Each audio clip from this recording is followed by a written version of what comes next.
So hello everyone, we are back with yet another video on war poets। इस topic से UGC net में हमेशा एक या दो क्वेश्चंस तो देखने के लिए मिलते ही है। So make sure you watch this video till the end. And अगर आपने अभी तक हमारे चैनल को सब्सक्राइब नहीं किया तो प्लीज़ सब्सक्राइब। मेरा नाम है एकता मुकुल एंड आप देख रहे हैं literature by logic, our very own English literature channel. So let's start. War poets के बारे में पढ़ने से पहले हमें वॉर पोएट्री को समझना होगा कि एग्जैक्टली हम वॉर पोएट्री किस चीज़ को कंसिडर कर सकते हैं। देखो, जैसे कि हमें नाम से पता चल रहा है, वो पोएट्री जिसका टॉपिक वॉर होगा उसको हम वॉर पोएट्री कंसिडर करेंगे। लेकिन ये जो वॉर पोएट्री है ये ज़्यादातर कौन लोग लिखते थे? जो सोल्जर्स होते थे, जो डायरेक्टली वॉर्स में पार्टिसिपेट करते थे, जिनका फर्स्ट हैंड वॉर का एक्सपीरियंस होता था, या फिर वो लोग जो डायरेक्टली या इनडायरेक्टली वॉर से अफेक्ट होते थे, जैसे कि सिविलियंस, राइट। तो ये सारे लोग अपने एक्सपीरियंसेस उस टाइम पे बताते थे। कुछ लोग ऐसे थे जो वॉर को बहुत ज़्यादा ग्लोरीफाई करते थे, that it is such a great thing to participate in war and be part of war. दूसरी तरफ वो लोग थे जो वॉर की ना हार्श रियलिटीज़ को दिखाते थे, जो रियलिस्टिक होते थे बहुत ज़्यादा। हम ये दोनों ही टाइप के वॉर पोएट्स को डिस्कस करेंगे आज की वीडियो। देखो, वर्ल्ड वॉर 1 से पहले भी काफ़ी सारी वॉर्स लड़ी गई थी, जैसे कि क्रीमियन वॉर, वो भी काफ़ी इंपॉर्टेंट थी। लेकिन हम ज़्यादातर जो वर्ल्ड वॉर 1 के टाइम पे पोइट्रीज़ लिखी गई थी ना, उसको ज़्यादा इंपॉर्टेंट कंसिडर करते हैं for war poetry. And world war 2 के टाइम पे भी कुछ पोइट्रीज़ थी जो लिखी गई थी वॉर से रिलेटेड, वो भी है, बट ज़्यादा डोमिनेंस में, ज़्यादा इंपॉर्टेंस हमारे लिए वर्ल्ड वॉर 1 की पोइट्रीज़ रखती है। हम उन सारे पोइट्स को आज डिस्कस करेंगे and we will also discuss the minor poets of the war that happened in World War II and before that. Okay, so we are going to cover almost each and every important and minor poets as well in this video. अच्छा, war poetry को ना हम trench poetry से भी जानते हैं। देखो, trench क्या होता है, आपने बॉर्डर मूवी में देखा होगा, जैसे हमारे सोल्जर्स थे वो एक तरह के ना ट्रेंच में छुपते थे, जो छोटा सा बैरक होता था, बैरक भी नहीं, काइंड ऑफ उसे हम गड्ढा बोल देते हैं ज़मीन के बीच में, ताकि उन्हें छुपने का एक स्पेस मिल जाए। तो बहुत सारे सोल्जर्स ऐसे ही वर्ल्ड वॉर 1 के टाइम पे भी इस तरह के ट्रेंचेस में छुपते थे बहुत टाइम तक। कुछ लोग टनल्स के अंदर छुपते थे, कुछ लोग अंडरग्राउंड बेसमेंट्स में, बैरक्स में छुपते थे, राइट। तो इन लोगों का वहाँ पे टाइम कैसे कटता था? ऐसा नहीं था कि ये बहुत कम टाइम के लिए वहाँ पर है, ये बहुत लॉन्ग टाइम तक, मंथ्स तक, ईयर्स तक वहाँ पे रहते थे, क्योंकि इन्हें कंटिन्यूसली सामने से जो हमला हो रहा था उसको, अटैक्स को फेस करना होता था, डिफेंड करना होता था अपनी कंट्री को। तो इसीलिए इन्होंने ट्रेंच पोइट्री भी हम वॉर पोइट्री को बोल देते, क्योंकि ज़्यादातर इनका जो टॉपिक होता था अपना उस लिविंग एक्सपीरियंस को बताते थे ट्रेंच के अंदर से, कि कैसे हम लोगों की कंडीशन चूहे बिल्लियों से भी ज़्यादा गई गुजरी हो चुकी है इस ट्रेंच के अंदर। सो सबसे पहले हम स्टार्ट करते हैं अपने बहुत इंपॉर्टेंट पोएट विल्फ्रेड ओवन से। तो जैसे कि मैंने बताया, कुछ पोएट्स ऐसे थे जो वॉर को ना बिल्कुल भी सेलिब्रेट नहीं करते थे, वो वॉर से नफरत करते थे कि भाई ये बहुत ही ज़्यादा क्रूअल है, हार्श है, इनह्यूमन है, आप किसी भी इंसान को इस तरह की कंडीशंस में कैसे रख सकते हो जस्ट फॉर योर ओन सेक, अपने खुद के सेल्फ इंटरेस्ट के लिए। तो उन्होंने बहुत सारी ऐसे पोम्स लिखी जिससे लोगों को सोचने पे मजबूर कर दिया उन्होंने कि क्या वाकई में वॉर ज़रूरी है, क्या हम इन्हें नेग्लेक्ट नहीं कर सकते, इन्हें अवॉइड नहीं कर सकते। तो विल्फ्रेड ओवन खुद एक वर्ल्ड वॉर 1 के सिपाही थे और उन्होंने, उनकी जो सबसे इम्पॉर्टेंट पोम थी that is dulce et decorum est. Okay, इसका मीनिंग होता है it is sweet and fitting to die for one's own country. देखो, वैसे तो ये टाइटल से आपको पढ़ के लगेगा कि ये इसमें ना जो पोएट है वो वॉर को ग्लोरीफाई कर रहा है, कि भाई बहुत ही प्राउड की बात है, आप अपनी कंट्री के लिए मर रहे हो, इससे ज़्यादा अच्छी मौत नहीं हो सकती, लोग आपको सेलिब्रेट करेंगे। बट एक्चुअली इस पोम के अंदर उन्होंने बहुत सारी हार्श रियलिटी दिखाई है कि एक्चुअल में वॉर के अंदर होता क्या है। तो इस पोम में पोएट जो है वो एक गैस अटैक को डिस्क्राइब करता है कि किस तरह से एकदम से गैस जो है एनिमी सोल्जर्स की तरफ से उन लोगों की तरफ लीक कर देते हैं, तो उनकी जान एकदम से खतरे में आ जाती है। ज़्यादातर सोल्जर्स अपना मास्क अच्छे से लगा लेते हैं, बट उसमें से एक सोल्जर जो है वो फेल हो जाता है मास्क को टाइमली लगाने पे, और उसकी बहुत हॉरिबली डेथ हो जाती है। तो इस पोम के ज़रिए वो बताता है कि किस तरह से वॉर एक बहुत ही क्रूअल और इनह्यूमन चीज़ है, वो कोई सेलिब्रेट करने की चीज़ नहीं है, वो उसमें कोई प्राउड होने की आपको ज़रूरत नहीं है। तो उसमें जो वो लास्ट की लाइन है ना, डेल्स एट डेकोरम एस्ट प्रो पाट्रिया मोरी, जिसका मतलब है that it is sweet and fitting to die for one's own country. ये एक तरह का लाए है। इस तरह से वो क्या करते हैं, लोगों को ब्रेन वॉश करते हैं कि जाओ आप भी वॉर में जाओ, आप भी लड़ो, हमारे देश के लिए लड़ो।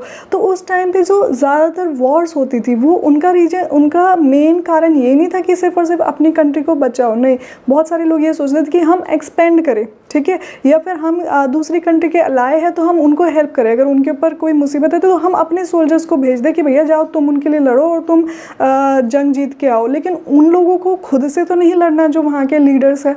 तो इस चीज़ से जो है विल्फ्रेड ओवन को बहुत ज़्यादा प्रॉब्लम थी कि यार हम लोगों के यहाँ पे इतनी बुरी दुर्दशा हो रखी है, और एक्चुअल में जो वॉर के प्लानर्स होते हैं, जो वॉर चाहते हैं, ठीक है, वो लोग कभी भी सामने आके नहीं लड़ते, या फिर उन लोगों का कभी भी नुकसान नहीं होता। वो अपने खुद के बच्चों को नहीं भेजते, जो बहुत ही कॉमन मैन होता है, जो बहुत ही ग्राउंड लेवल पे गरीब इंसान होता है, उसको वॉर का सामना करना पड़ता है, और वो जो है बहुत ही गंदी हालातों में उस टाइम पे रहता है और सर्वाइव करने की कोशिश करता है।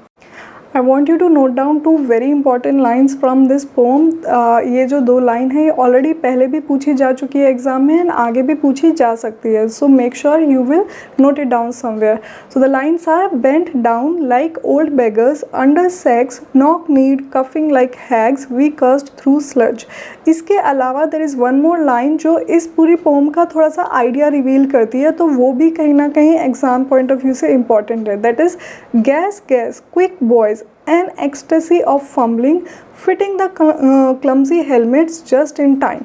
ओके, बढ़ते हैं हमारे नेक्स्ट पोम की तरफ। Anthem for doomed youth. इसके अंदर जो पोएट है वो क्या चीज़ शो करता है कि एक तरह से जो यूथ है वो डूम्ड हो चुकी है। डूम्ड मतलब बर्बाद, श्रापित, जिसका कोई फ्यूचर नहीं है, ठीक है। तो जब एक यूथ, एक आदमी, एक यंग सोल्जर वॉर में मर जाता है तो उसकी जो सेरेमनी होती है, उसका जो फ्यूनरल होता है, उसका भी कोई वजूद नहीं होता, कोई वैल्यू नहीं होती, उसकी लाइफ की भी कोई वैल्यू नहीं थी और लाइफ के बाद भी अब कोई वैल्यू नहीं है। लोग थोड़े टाइम के लिए याद करते हैं, कुछ याद करते हैं, कुछ नहीं भी याद करते हैं, बहुत सारे नाम मिट्टी में ऐसे ही मिल जाते हैं, एंड इवेंचुअली उनका कोई फ्यूचर नहीं बच पाता है, जस्ट बिकॉज किसी एक लीडर ने उन लोगों के लिए एक डिसीजन लिया and they have to follow it. क्योंकि बहुत सारे लोगों का ब्रेन वॉश हो जाता है, right, that they can't just question the authority. तो यहाँ पे इस पोम में विल्फ्रेड ओवन ने बहुत ही ब्यूटीफुली डिस्क्राइब किया है कि what everything happens when a young soldier dies in a war. His other important poem is Strange Meeting. इस पोम में क्या होता है, जो पोएट है वो एक सपने में है, वो एक टनल के अंदर जा रहा होता है, उस टनल की कंडीशंस को बताता है कि बहुत ही बेकार हालत है। तो उसके अंदर एक आदमी होता है जिसको वो थोड़ा सा पहचानने की कोशिश करता है, बट वो आदमी उल्टा मेन जो पोएट है हमारा उससे पहचान लेता है कि मैं तुम्हें जानता हूँ कि तुमने मुझे जो है कल गोली मारी थी और हम दोनों मर चुके हैं, पर अब मुझे कोई फ़र्क नहीं पड़ता, हम दोनों अब बराबर है एंड वी शुड हैव काम and peaceful life over hair. वो टनल के अंदर है बट फिर भी उन्हें वहाँ पे पीस दिख रहा है, they don't want to go in the field of war. And ये जो सोल्जर है जो मर गया है, जिसको हमारे पोएट ने मारा, ये एनिमी सोल्जर है, बट क्योंकि अब इनकी वॉर ख़त्म हो चुकी है, दोनों मर चुके हैं काइंड ऑफ, तो इन लोगों के लिए अब वॉर की कोई एक दूसरे के लिए जो एनिमिटी थी, एक दूसरे के लिए जो गुस्सा था, वो भी ख़त्म हो चुका है पूरी तरह से कि यार now we will just live a normal calm and peaceful life over here. तभी इसका नाम स्ट्रेंज मीटिंग दिया गया। अच्छा, ये रियलिटी में नहीं होता, ये एक सपना होता है हमारे पोएट का, जो ये इस पोएम के थ्रू बहुत ही ब्यूटीफुली दिखाते हैं। इसकी भी जो लास्ट की 3 लाइन्स है वो बहुत ही अच्छी है। That goes like, I am the enemy you killed, my friend. I knew you in this dark, for so you frowned. Yesterday through me as you jabbed and killed. I parried, but my hands were loath and cold. Let us sleep now. In his poem Futility, he describes a dead soldier who is lying in the snow and he is questioning the meaning of this life. तो कहीं ना कहीं इस pome के through वो war की meaninglessness को describe करते हैं।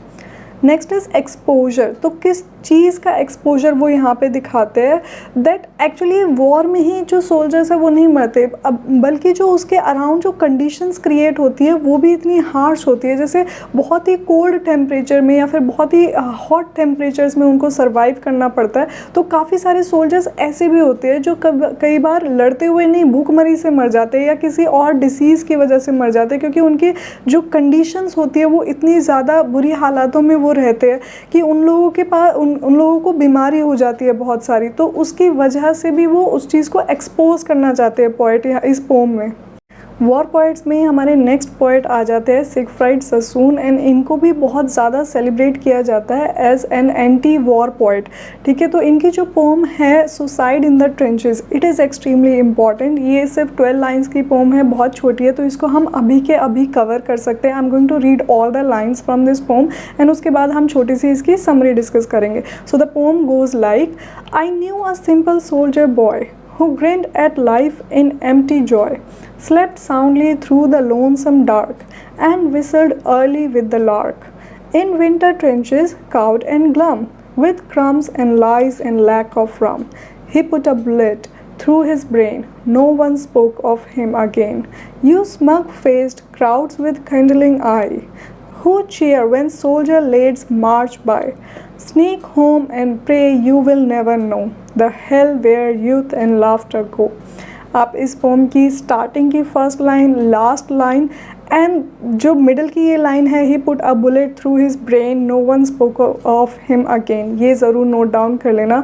तो आई होप आपको ये पोम से आइडिया लग गया होगा कि किस तरह से जो सोल्जर है वो इतनी ज़्यादा डिप्रेशन की कंडीशन में वहाँ पे रहते हैं। उनकी जो कंडीशन है रेड्स की तरह हो जाती है, उनको बहुत ज़्यादा लाइस हो जाती है एंड कुछ खाने के लिए अच्छे से नहीं मिलता। They just go in depression and they feel like कि हम सुसाइड कर ले, और जब वो ऐसा कर लेते हैं तो उसके बाद भी उनकी कुछ लाइफ की अहमियत नहीं होती कि भाई ठीक है, एज इफ इन्होंने कुछ हमारे लिए तो किया ही नहीं, उन्होंने वॉर में तो हमारे लिए जान दी ही नहीं, तो वो कहीं पे भी सेलिब्रेट नहीं किया जाता। बट सिगफ्राइड ससून इस पोम के थ्रू बताना चाहते हैं कि लास्ट में किस तरह से वो जो हेल में अपना यूथ बिता रहे थे उसमें कोई लाफ्टर नहीं है, every hope everything is gone from there. इनकी पोम द रियर गार्ड बात करती है कि किस तरह से एक सोल्जर जो है अपने उस टनल के बाहर जाना चाहता है, अपनी बैटल फील्ड से बाहर जाना चाहता है और एक नई लाइट, एक नई लाइफ के लिए वो कोशिश करता है। इनकी जो सेकंड पोम है काउंटर अटैक, वो भी सिमिलर काइंड ऑफ थीम के ऊपर है कि इतनी सारी जो डेथ्स हो रही है दे आर ऑल मीनिंगलेस, वो इतनी ब्लडी है, इतनी ज़्यादा खतरनाक है, इतनी क्रूअल है कि उनका कोई भी मीनिंग नहीं है।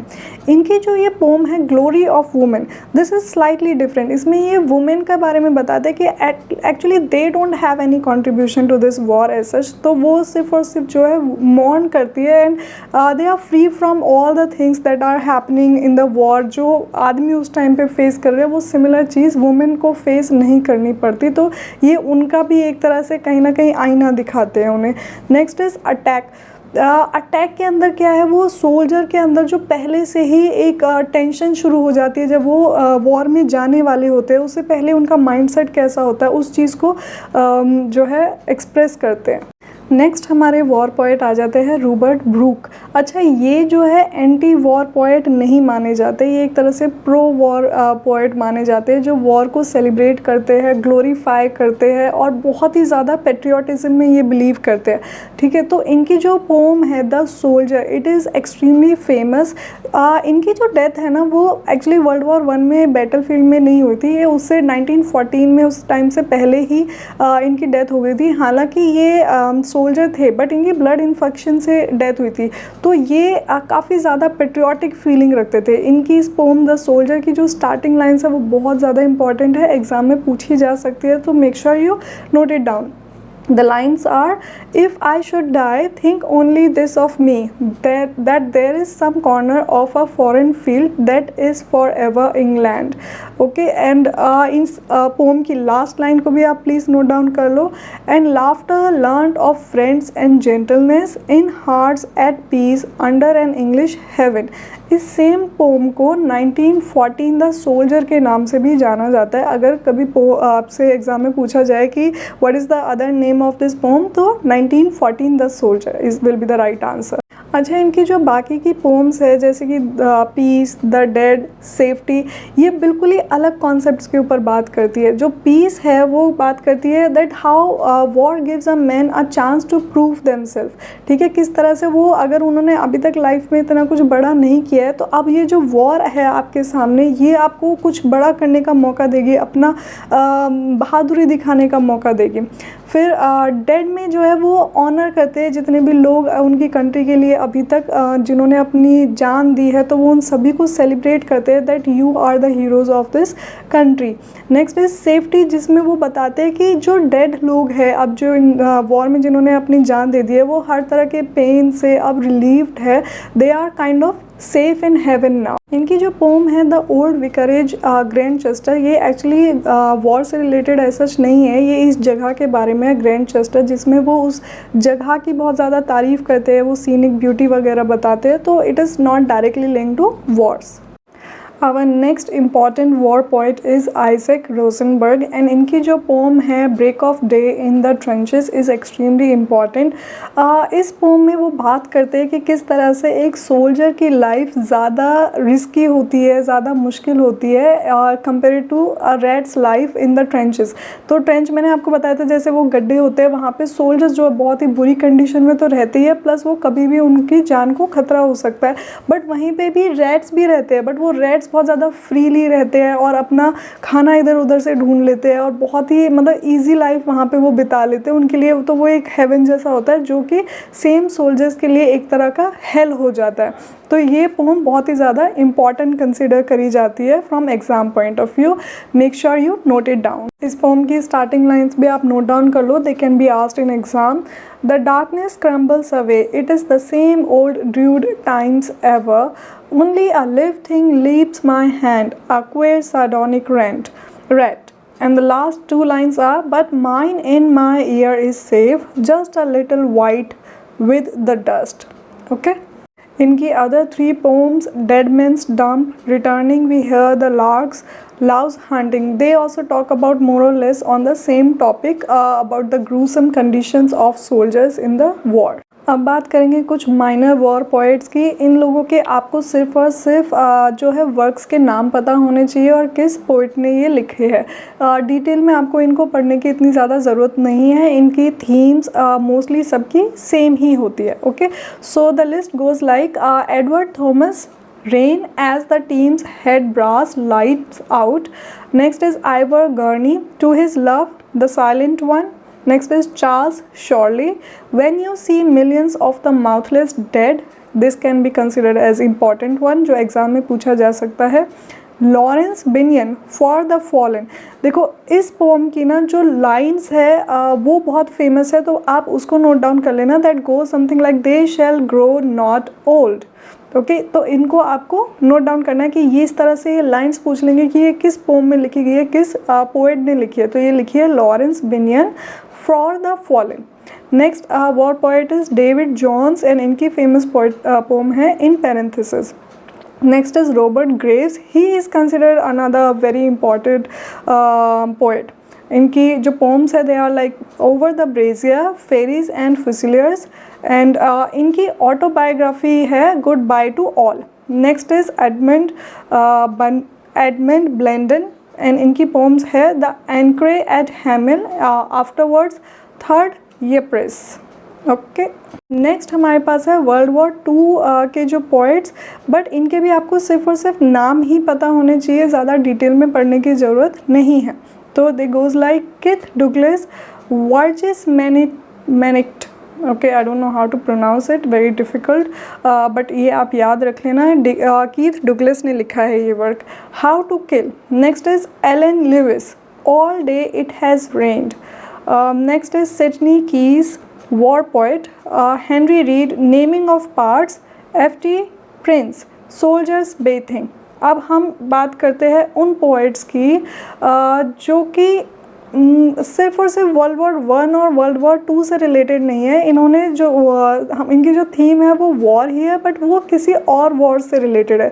For example we have Alfred Lord Tennyson, इनकी बहुत फेमस पोम है the charge of the light brigade, and ये किस वॉर के ऊपर लिखी थी इन्होंने, क्रीमियन वॉर के ऊपर, and it got instantly very popular. तो आपको इस पोम का नाम भी पता होना चाहिए, पोइट का नाम पता होना चाहिए, किस वॉर के ऊपर लिखी थी ये पता होना चाहिए। एंड इस पोम के अंदर आपको 600 बहुत बार ये वर्ड मिलेगा। तो 600 is the number of soldiers that were जिसके ऊपर इन्होंने ये पोम लिखी है। तो अगर इस तरह का कोई क्वेश्चन आता है तो मेक श्योर आप उसको राइटली करेक्ट करके आओ। Next is Thomas Hardy. इन्होंने बोर जो वॉर हुई थी उसमें लिखा था, उसमें एक वर्क लिखा था, the man he killed. Next is Walt Whitman. इनकी poem come up from the fields father is very important. Next is Stephen Crane, do not weep maiden for war is kind. And next is John McCrae, ये Canadian poet है, writer है। Okay, तो इनकी जो poem है in Flanders fields, it is extremely important. Next is Vera Brittain. इन ये female poetess है एंड इनका जो वर्क है perhaps it is also very important. अलावा हमारी और जो फीमेल पोइट्स हैं उनके नाम हैं विनीफ्रेड लेट्स। इनकी पोम द डेजर्टर भी बहुत ही ज़्यादा सीरियस नोट पर लिखी गई है, for the soldiers death and loss. इनके अलावा जेसी पोप है, उनका स्टांस थोड़ा थोड़ा रॉबर्ट ब्रूक जैसा है, बट उनसे भी एक कदम आगे है। वो एक तरह का प्रोपेगेंडा राइटिंग करती है to make people enrol in the army and to fight and participate in the war. तो इनकी जो पोम है who is for the game, ये बहुत ज़्यादा इनफेमस पोम है एक तरह से, जिसको बहुत क्रिटिसाइज़ भी किया था विल्फ्रेड ओवन ने कि ये बहुत ज़्यादा प्रोपेगेंडा पोम्स लिखती है एंड वॉर्स को ग्लोरीफाई करती है।